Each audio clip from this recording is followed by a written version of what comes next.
Welcome to the College Football Bros. I'm Michael Newman. And I'm Ryan Newman. All right, The Athletic reported that the Big Ten, Pac-12, and ACC are expected to make a formal announcement about their alliance as early as next week. It's not yet known exactly what this is going to look like, what this will entail, but let's speculate about it. Let's give our thoughts on this move here. So first off, Ryan, who is the big loser here? I mean, it's the Big 12, the remaining 8 teams in the Big 12. Unfortunately, they're still waiting to see like how all the dust is going to settle. A lot of those schools, they want to obviously stick together, but at the same time, they'll jump at any moment they get for if one of those bigger, the other 3 alliance conferences come calling. You bet they're going to answer the phone and say, "Hey, yes, we'll join you, whatever conference you are." So those schools, if the 3 conferences have the alliance, which it certainly seems like that's a foregone conclusion at this point, it could hurt those schools as far as maybe some scheduling opportunities. Maybe they wouldn't get as many of those, so it could hurt the recruiting and also their opportunities to fight for position to get into a playoff consideration eventually one day. So I know some of those schools are. So unfortunately, those schools are hurt. But hey, unless they get a call from one of those 3 conferences, which wouldn't be surprising. A lot of those schools in the remaining 8, like Oklahoma State, TCU, a lot of them have a lot to going for them. It's just they need the invite. Yeah, they're on the outside looking in right now. But all right, so let's get to this alliance and talk about some of the issues that might be important to them. The first one we're going to talk about is the college football playoff.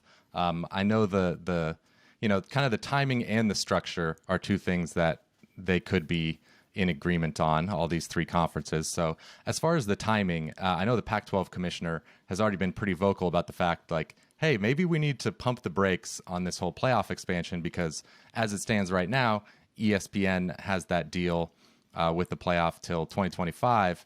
And so if you're going to renegotiate that and go up to a 12-team playoff, you got to work with ESPN, and they're going to be the only one bidding on it. Whereas, as the Pac-12 commissioner pointed out, if you wait till after the deal is done and you shop it to everyone, maybe you're like the NFL, and it's not just one network that has the rights to the playoff. Maybe it's Fox and ESPN, and you split it up. Either way, on the open market, it makes sense you would get more money. So I can see why they might want to wait. Yeah, and with the SEC and ESPN being essentially in bed with each other right now, you want more competition to come in and kind of stir that up a little bit, or at least support the alliance schools. So that's definitely a big one. Okay, so how about the structure of the playoff?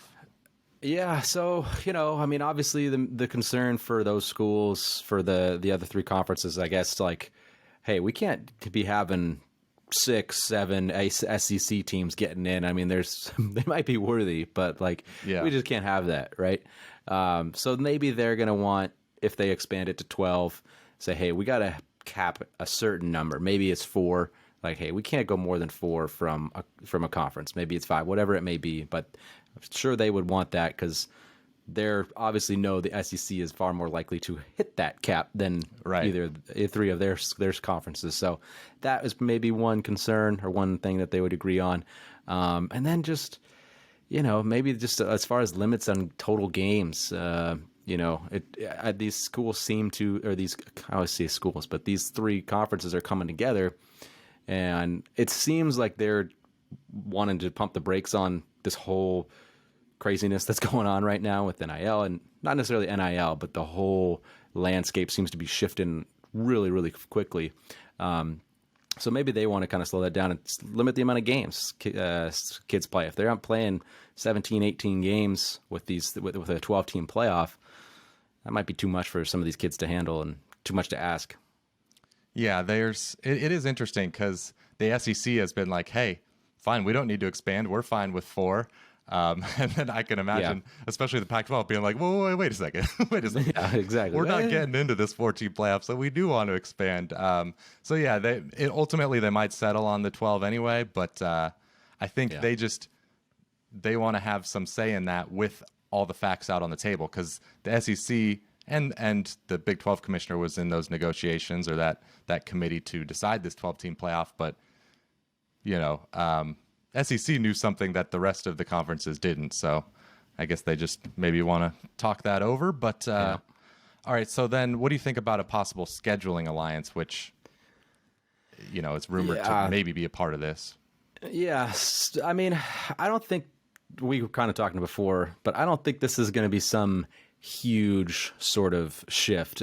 One of the main things that is coming up is just for these schools is any scheduling non-conference kind of change. Like, it's going to take a long time before that comes to fruition, because most schools, right, are having a lot of their games scheduled 5-10 years in advance. So if you're going to come to some sort of agreement where, like, you got to play one, let's say a Big Ten team has to play one ACC and one Pac-12 team every year, you can't get teams to do that for maybe a decade or so.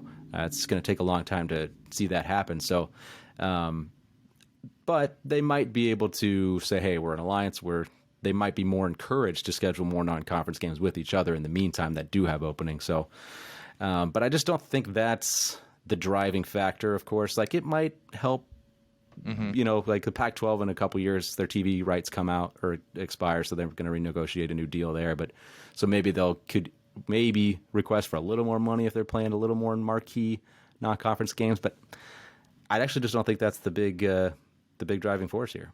I agree. I don't think that is. Well, let's get to what maybe is the kind of biggest driving force with this move, is just the kind of overall just governance and structure of the sport and where everything's headed, because the NCAA is going to be holding a constitutional convention in November. And of course, the NCAA seems to be losing power by the year. And it seems like at this convention, everyone's going to start the process of, hey, NCAA is having diminished power, and these power conferences are going to have more of a say in what the sport looks like moving forward. And so the Alliance schools, as it seems like we're calling this the Alliance, they seem to place more importance, on academic requirements for athletes, just kind of keeping the collegiate model. They care more about the Olympic sports and things like that. I think they're trying to avoid this becoming basically a minor league for the NFL. They kind of want a little bit more status quo. So if they come together and have a voting block together or something like that, then they're going to have a huge say in what these governing rules are. Yeah, for sure. And I think the point, maybe I haven't quite articulated it yet, is just these are still going to be three very different conferences. This is not coming together one to one and we're all going to play each other and follow the same things. It's three different conferences that just want to make sure their visions are somewhat aligned, right? But and I've seen some folks, and I hear the concerns that they've made is travel concerns for teams that have to go so far away. But like we kind of mentioned before, there's not going to be a ton of non-conference matchups between them. They're going to stick to their conferences mostly. The one thing that we were kind of worked out before, Michael and I, before the pod, was if, let's say, they do eventually get to these games where it's like, okay, a lot of ACC teams and Pac-12 teams are going to play each other. If like a East Coast team goes to the West Coast, like let's say Boston College goes to Oregon, or in a bunch of those games, you can't put them all at the same time on the West Coast. So sometimes there might be an East Coast team that gets stuck playing a 8 p.m. kickoff on the West Coast. I'm a Boston College Eagle fan. At 11 p.m., I'm trying to watch a game and it's finishing at like 3 a.m. It could happen theoretically. Yeah, that's a concern somewhere down the road. That's one issue if there's if a scheduling alliance is a part of this. But okay, and my thought here is about the future governance of the sport. Like if they're trying to avoid a model where players are getting share of the revenue from the playoff and these TV deals and all of that, I just think, I don't know when this will happen, but I think you're fighting an uphill battle there. Like in 10, 20, 30, I don't know how many years in the future, kind of seems inevitable that the players are going to be getting a piece of the pie here. Yeah. That we were talking about that for name, image, and likeness for a long time. It eventually happened. I think the same thing might happen there, but of course, they're going to try and prolong that as long as possible. Okay, but what are your final thoughts on this whole move? You know, I'm glad that these two conferences are coming together. At least there's dialogue. What's that? 3 conferences? What'd I say? I think you said 2, but go on. Oh, did I? Yeah. Oh, sorry. I'm glad these 3 conferences are coming together. You know, listen, we both love, everybody loves college football that are listening to this podcast, of course. We're going to love it no matter what. I just don't want to see it completely lost, and it changed so rapidly that, you know, it can end up harming the sport. It's been great. Obviously, there's some changes that NIL, things like that, are going to be great, especially for the student athletes. But I don't want teams to I don't want it to be the SEC playing against each other only, and then the other schools. Like I want a mix. I want everybody to play everybody. I don't want this to be a thing where, the Alliance says we're not going to play any SEC schools anymore. Like, I don't want that. I don't think anybody wants that. So I'm glad they're coming together. It should only help. Yeah, and again, we're speculating based on they haven't made the announcement. We don't know what it'll look like, but I do think it makes some sense that they're coming together, and they're trying. I think stability. Well, they don't want to lose their schools. Remember, yeah, they don't want Clemson to go to the SEC. They don't. Yeah, exactly. Like ACC's like, we'll do whatever you want, Clemson. Just stay. Yeah.